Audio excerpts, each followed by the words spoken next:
नमस्कार दोस्तों, मैं हूँ डॉक्टर गिन्नी जाखनवाल, पंचकर्म विशेषज्ञ और आयुर्वेदाचार्य। मैं बिहार के पटना में जीवक पंचकर्म चिकित्सालय के नाम से पंचकर्म चिकित्सालय के नाम से मैं अपना क्लिनिक चलाती हूँ और मैं विगत बहुत वर्षों से इस पर कार्य कर रही हूँ। मैं आज चाहती हूँ कि आपके साथ पंचकर्म और आयुर्वेद हमारे जीवन में कैसे जुड़ा है, इस विषय को आपके सामने रखना चाहती हूँ। 21वीं सदी राष्ट्र की परिकल्पना स्वस्थ व्यक्ति और स्वस्थ समाज पर ही आधारित है। हमारा संपूर्ण देश आज भिन्न भिन्न नई नई बीमारियों से घिरता जा रहा है। ये बहुत आवश्यक है कि इस विषय पर हमारा समाज जागरूक हो। यह हमारी आयुर्वेद की विशेष चिकित्सा है और पंचकर्म एक ऐसी विधा है जो मनुष्य को पूर्णतः स्वस्थ रखता है, जिसके द्वारा हमारा समाज स्वस्थ और सुसंस्कृत बन सकता है। जीवन को सुंदर और स्वच्छ रखने के लिए हमारी दिनचर्या का बहुत महत्व होता है। इसलिए सभी विषयों पर ध्यान केंद्रित करना आवश्यक है। इस विषय को हम महत्वपूर्ण जानकर अग्रसर होना होगा। आइए सर्वप्रथम हम ये जानें कि शरीर विज्ञान क्या कहता है। ये है क्या? अपने बारे में आयुर्वेदानुसार, जैसा हम सभी जानते हैं, हमारी सृष्टि पांच भौतिक है, हमारे वनस्पति पांच भौतिक हैं, उसी तरह से हमारा शरीर भी पांच भौतिक है। इस पांच भौतिक शरीर में 3 दोष होते हैं जिन्हें हम वात, पित्त और कफ कहते हैं। 7 धातुएं धारण मैंने की हुई हैं, हम सब ने उन्हें सप्त धातु कहते हैं, जिसे रस, रक्त, मांस, मेद, अस्थि, मज्जा और शुक्र कहते हैं। ये 7 प्रकार के होते हैं। हमारे शरीर में 13 अग्नियां हैं। एक अग्नि नहीं है, हमारे शरीर में 13 अग्नियां हैं। मल, मूत्र आदि ये आत्मा और मन का संयोग भी होता है। इन सारी चीज़ें जब अपने अपने स्थान पर संतुलित होती हैं, बैलेंस होती हैं, तो हम स्वस्थ होते हैं। अगर असंतुलित होती हैं तो हमें अस्वस्थ हो जाते हैं। इसे एक संस्कृत के श्लोक में बताया जाता है, समदोष समाग्निशन समधातु मला क्रिया प्रसन्नात्मेन्द्रिय मन स्वस्थ इत्यभिधीयते। प्रकृति के साथ जीवों का अन्योन्याश्रय संबंध है। हम जितना उसके करीब रहेंगे उतना ही स्वास्थ्य लाभ पाएंगे और जितना आनंद जीवन का उठा पाएंगे। हमारी औषधियाँ भी वानस्पतिक हैं, जांगम एवं धातुज होती हैं, सभी 5 भौतिक से निर्मित हैं। सभी का निर्माण पंचमहाभूत क्षिति, जल, पावक, गगन, समीरा, पृथ्वी, जल, वायु, अग्नि और आकाश से होता है। उसी प्रकार हमारा मानव शरीर भी पंचभूतों से निर्मित होता है। दोनों का ही आपस में बहुत संबंध होता है, जिसे भौतिक संबंध कहते हैं। रोगों की उत्पत्ति का कारण, रोगों का निराकरण भी इन्हीं से होता है। इन 5 गुणों से ही संपन्न होता है। यह आयुर्वेद का महासार है, जिसे जानना किसी भी वैद्य के लिए बहुत आवश्यक होता है। वैद्य तो क्या, मेरे हिसाब से हर व्यक्ति को अपने शरीर का ज्ञान होना चाहिए, शरीर क्रिया का ज्ञान होना आवश्यक होता है। औषध और शरीर का, प्रकृति का सामंजस्य बनाना ही चिकित्सा है। औषधि, प्रकृति और शरीर, इसका सामंजस्य करना बहुत आवश्यक है। नहीं तो हम यूं ही इसी तरीके से अपनी सुंदर जीवन को, शैली को बर्बाद करते चले जा रहे हैं और विभिन्न प्रकार के रोगों से हम ग्रस्त होते चले जा रहे हैं। जहाँ हम देखते हैं चिकित्सा देश और काल पर निर्भर करती है, कौन सा स्थान हो, कौन सा समय हो। जहाँ के लोग, वहाँ के प्रदत्त देश की औषधि होती है। जहाँ के लोग हैं वहाँ की औषधि है, विशेष औषधियाँ भी होती हैं। वो ज़्यादा उपयोगी सिद्ध होती है। जैसा कि कहा जाता है, जैसा खावे अन्न तैसा पावे मन, यानी हमारा उभयात्मक मन ही भौतिकता से जुड़ा है। मेरा मन भी हमारे भौतिक शरीर से बहुत जुड़ा रहता है। गरिष्ठ भोजन तम उत्पन्न करता है, सात्विक भोजन सत्व उत्पन्न करता है, मध्य का रज उत्पन्न करता है, बीच का। भोजन यानी आहार व्यवस्था, ऋतुचर्या, दिनचर्या का भी हमारा शरीर पर पूर्ण प्रभाव पड़ता है। सूर्य, चंद्रमा का भी हमारे शरीर पर उतना ही प्रभाव पड़ता है जैसे सूर्य उदय काल में हल्की अग्नि के साथ होता है। अतः हमारी भी शरीर में जठराग्नि हल्की होती है सुबह में, प्रातः में। इसीलिए हम लोगों को हल्का आहार लेना चाहिए। दोपहर 12 बजे सूर्य प्रखर तीव्र रोशनी के साथ होता है, अग्नि के साथ होता है। तो मेरा शरीर भी, हम मानवों का शरीर, हम जीवों का शरीर भी उस अग्नि के कारण प्रखर होता है। उसकी अग्नि, हमारी जठराग्नि प्रखर होती है। दोपहर 12 बजे तक सूर्य तीव्र प्रखर अग्नि के साथ रहता है, जिसका प्रभाव जठराग्नि को तीव्र कर देता है। उदाहरण, हमारा समुचित भोजन मात्रा में लेना उचित होता है। अच्छी भली भांति उस समय भोजन करें, जिससे हमारे शरीर में ऊर्जा बढ़ती चली जाए। सूर्यास्त तक अग्नि मंद हो जाती है, अतः सूर्यास्त के पश्चात हल्का आहार लेना भी उत्तम होता है। ऋतुओं के विचार से शरीर पर पड़ने वाले प्रभाव के अनुसार आहार विहार करना आवश्यक है। अतः मानव शरीर की चिकित्सा नाड़ी परीक्षण, जिसे हम नाड़ी देखना बोलते हैं, प्रकृति परीक्षण, इन सब के द्वारा होती है। वात पित्त कफ, ये जो 3 दोष हमारे शरीर में हैं, ये भी पांचभौतिक ही होते हैं।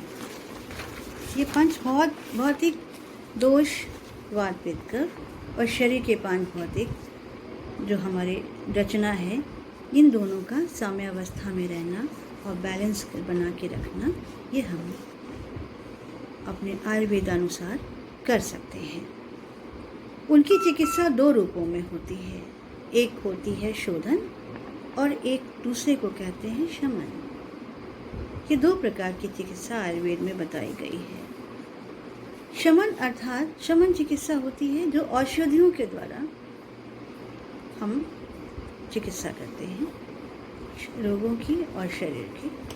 और शोधन चिकित्सा, जिसे हम पंचकर्म की विशिष्ट चिकित्सा कहते हैं, आयुर्वेद की विशिष्ट विधा है ये शोधन चिकित्सा यानी पंचकर्म। इसका मतलब ये है कि हमारे शरीर में अगर कोई दोष बढ़ गए हों या घट गए हों, दोष यानी वात पित्त और कफ बढ़े हों, उन्हें बैलेंस करना और शरीर से बाहर निकालना, ताकि हमें दोषों से, बढ़े हुए दोषों से मुक्ति मिल सके और हमारा शरीर स्वस्थ हो। तो ये पंचकर्म से और शमन से होता है। संसार में ऐसी कोई चिकित्सा नहीं है जिसमें शरीर के भीतर रोग उत्पत्ति के कारणों को ही शरीर से बाहर निकाल दिया जाए। इस विषय पर बहुत ध्यान देने की आवश्यकता है, जो मैं आप सबों को बता रही हूँ कि संसार में ऐसी कोई भी विधा नहीं, कोई चिकित्सा नहीं है जो भी शरीर के भीतर रोग उत्पत्ति होने के कारण को ही शरीर से बाहर निकाल दे और धातुओं का नव निर्माण करे। धातु जो मैंने आपको पहले बताया, रस, रक्त, मांस, मेद, अस्थि, मज्जा और शुक्र, जो 7 धातुएं हमारे शरीर में हैं, उनका नव निर्माण हो। पंचकर्म चिकित्सा द्वारा शरीर के सब धातुओं का निर्माण होता है। यह विशिष्टता है इस पंचकर्म चिकित्सा की, यानी अस्थि विरूपता हो गई हो, बोन डिफॉर्मिटी हो गई हो, तो इस चिकित्सा द्वारा बिना शल्यीकरण किए अस्थि धातु का भी निर्माण हो जाता है, अस्थि कोशिकाओं का निर्माण होता है और उनकी विरूपता, डिफॉर्मिटी दूर हो जाती है। ये बहुत विशेष बात है हमारे पंचकर्म चिकित्सा की। ये विशेष चिकित्सा सामान्य मनुष्य जीवन को अपनी सुंदरता, स्वच्छता, स्वास्थ्यता, संस्कारिता को जागृत भी करता है। पंचकर्म हमें अपने विचार, आचार, व्यवहार सब सुसंस्कृत होने चाहिए और सुंदर समाज का निर्माण करना चाहिए। आज के समाज के परिवेश के लिए यह बहुत ही आवश्यक है। हमारा दो मेल होता हुआ, विकृत होता हुआ समाज आज सुंदर और सुसंस्कृत बने, ये बहुत ही आवश्यक है। पंचकर्म से शोधित हुए शरीर में जिस प्रकार रसायन चिकित्सा अमृत होती है, जैसे पंचकर्म की चिकित्सा होने के बाद शरीर को रसायन चिकित्सा दी जाती है, उसी प्रकार हमारे जीवन को भी अमृतुल्य बनाने के लिए आचार रसायन की चिकित्सा दी जाती है। आचार रसायन क्या है? आचार रसायन का मतलब है वह वैसे गुण जिनका हम पालन करते हैं तो हमें उनसे वैसे ही गुणों की शरीर में और मन में प्राप्ति होती है जो पंचकर्म चिकित्सा के द्वारा भी होती है। यह बिना औषधि के रसायन की चिकित्सा हो जाती है। जैसे सत्यभाषी होना, सत्य का आचरण करना, क्रोध नहीं करना जिससे आपका क्रोध से आपका दम बढ़ता है और हमारे शरीर में दोष उत्पन्न होते हैं। मद्य का सेवन, अन्य अपने अप्राकृतिक जीवन शैली का सेवन, ज़्यादा ब्रह्मचर्य थोड़ा सा ध्यान रखना चाहिए जो आज बहुत ही इससे हम दूर हो चुके हैं। शरीर में ओज की प्राप्ति रहना, ओज को धारण करके रखना बहुत ज़रूरी है। इसीलिए अपने ब्रह्मचर्य को भी अपना ध्यान रखना चाहिए। हिंसा नहीं करना, श्रम ना करना, शांत होना, प्रियवादी होना, जय में और पवित्रता में तत्पर रहना, धीर रहना, सदाचार करना। तपस्वी जीवन थोड़ा हर व्यक्ति जीवन जी सकता है जिसमें थोड़ा तप की संभावना जागृत हो सके, जो हम अपने रोज़ के जीवन में भी उतार सकते हैं। देवता, ब्राह्मण, आचार्य, गुरु और अपने वृद्ध जनों को, जो आज के समाज में बिल्कुल विकृत हो चुका है मन, वृद्ध जनों की कोई सेवा नहीं करते, उनकी सेवा में पूजा की तरह तत्पर रहना, क्रूरता से दूर रहना, दया से पूर्ण रहना, उचित समय पर निद्रा का त्याग करना, यानी समय पर उठना, सूर्योदय के पहले उठो और समय पर सोना। अच्छा शुद्ध अगर दूध मिले गाय का तो सेवन करना, शुद्ध घी का सेवन करना, ये रसायन की चिकित्सा है, आचार रसायन की चिकित्सा है। उचित मात्रा में निद्रा का त्याग करना, देश, काल और मात्रा को जानने वाला होना चाहिए। जहाँ हम रहते हैं वहाँ का समय, उस समय वहाँ कौन सी ऋतुएं हैं, उनके हिसाब से चलना, युक्ति को जानने वाला होना चाहिए। अहंकार से दूर होना चाहिए, जहाँ तक हो सके अपने जीवन को अहंकार से दूर रखें। उचित आचार विचार वाले आस्तिक जीवात्मा भी होने चाहिए, जीतात्मा होना चाहिए। अपनी आत्मा पर थोड़ा सा संयम रखना चाहिए, मन पर धर्मशास्त्र का विज्ञान होना चाहिए। इससे धर्मशास्त्र के लोग समझ नहीं पाते, जो हमारे विचारों को शुद्ध करता है।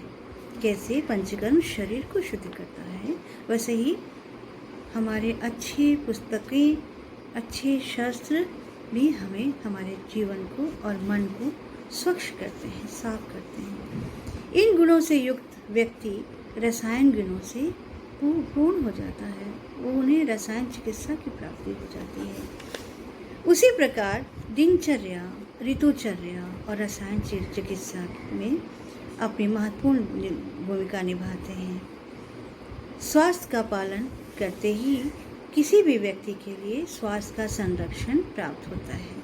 और यदि चिकित्सा की जाए तो पुष्पों में खुशबू यानी सुरभि बिखेरने का काम हो जाता है दोस्तों। इसलिए मैं डॉक्टर गिनीजा खनवाल आज आपके समक्ष सर्वप्रथम जीवन शैली, शरीर और प्रकृति शरीर और चिकित्सा, इन सभी आयामों के साथ उपस्थित होकर के आपके साथ मैंने ये चर्चा की है। उम्मीद है कि आप इस पर ज़रूर ध्यान देंगे और पालन अवश्य करेंगे। अगर आपने इसका सेवन या परामर्श का आपने अपने जीवन में पालन किया, निसंदेह आप स्वस्थ भी रहेंगे और प्रसन्न भी रहेंगे। नमस्कार, धन्यवाद।